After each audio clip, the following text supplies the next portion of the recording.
Many people are jumping to extreme conclusions about the impact of higher rates, high inflation, and a potential recession on the housing market. So today I have some insights to share that may surprise you. But before I get into it, please take a minute to like this video and subscribe to the channel. It really helps me continue to create educational real estate videos for first-time homebuyers and sellers. So with that, let's get into it. So first, let's talk about these rapid rising rates, inflation, and Los Angeles's extremely low housing inventory. Right now, we are in mid-May, and while the market is slowing, it is gradually evolving from control insane pace to a normal seller's market, where pricing will be fundamental in finding success. So if you've been thinking of selling, you really have to come to market with a strategy that includes pricing your home at market value. Now, let's say we grab a dictionary and we look up Chicken Little together. It would probably describe someone who is warning or predicting calamity without proper justification. It's important to remember that news headlines do more to sensationalize than to rationalize. So economists are used to constant chatter about recessions and bubbles and plunging home prices. It's all very sexy, right? But the current economic environment has amplified the noise. Surging interest rates, high inflation since 1981, and a volatile stock market. So this will definitely have an impact on the economy and housing, yet it will not be to the extent and fear-mongering masses who immediately jump to the worst possible conclusion and outcome. The sky is definitely not falling when it comes to real estate. It is changing and evolving, but it's not falling. So most of us remember the burn of the Great Recession. It either happened to you specifically, to a family member, or maybe to a friend. There was this unstoppable wave of foreclosures and short sales. Home prices plummeted, erasing years of incredible gains. Unemployment jumped and took over 6 years to recover. And the Great Recession was the largest economic downturn since the Great Depression.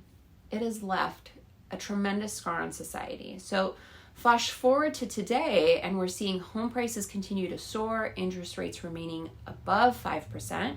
Housing is just now starting to slow after a crazy couple of years, and many are calling for an imminent recession. Only 2 of the last 6 recessions have negatively impacted housing values here in Southern California, and both were caused by the housing industry.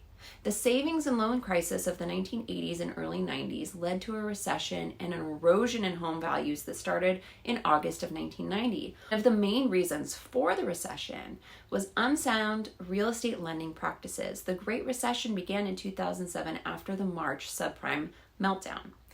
Easy credit, pick a payment plan, subprime lending, zero down loans, easy qualifying, adjustable teaser rates, and fraudulent lending.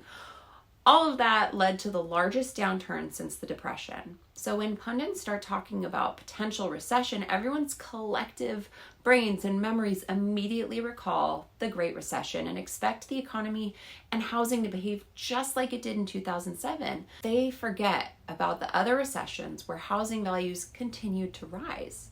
Today's housing has an extremely strong foundation with years of tight lending qualifications, large down payments, fixed mortgage rates, plenty of nested equity, and limited cash out refinances.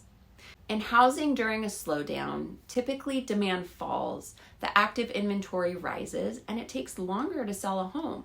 During the Great Recession, there was a glut of homes available to purchase, and it was matched with muted demand. Consequently, home values plummeted. In Southern California, there were nearly 120,000 homes available in 2007 compared to 19,000 homes available today, over 6 times more. I'll say that again. In Southern California, there were nearly 120,000 available homes compared to 19,000 homes available today. Today's missing ingredient that would lead to falling home values is supply.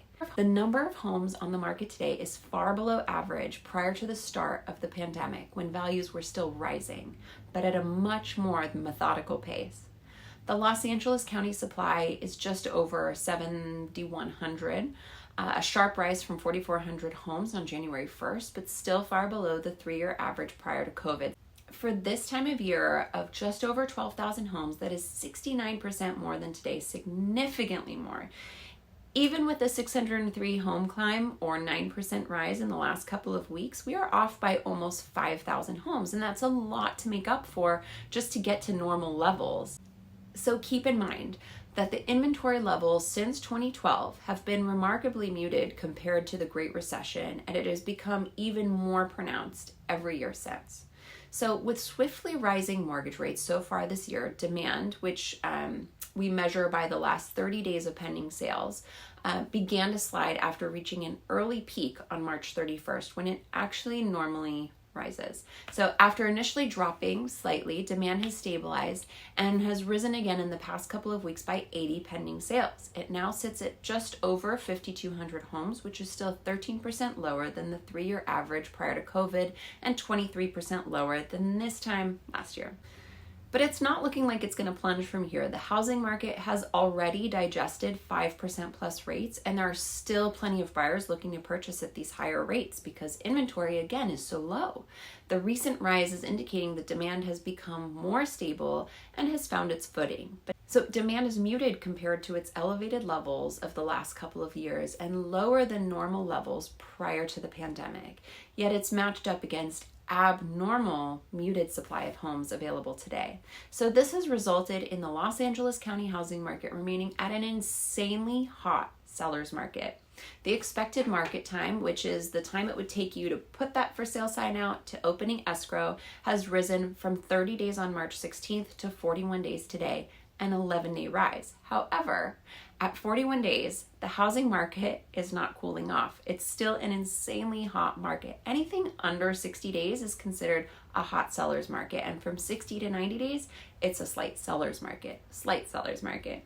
When we get to about 90 to 120 days, it's not a slight buyer's market. It's actually considered balanced. So it does not become a slight buyer's market until the expected market time eclipses 120 days, and values do not fall swiftly until it's a deep buyer's market above 150 days. Today's 41-day mark is nowhere close to balanced or being a slight buyer's market. So we are still in this pretty hot seller's market, and that is a lot of information to digest. So please tell me what you think in the comments below. Do you agree with sensationalized headlines, or do you feel like there's some truth to what I'm saying? Let me know in the comments below, and be sure to share this video with someone you know who's entering the market either as a buyer or seller this year. And be sure to like and subscribe to the channel. It really means a lot to me. Thank you so much for tuning in if you made it this far, and have a wonderful day.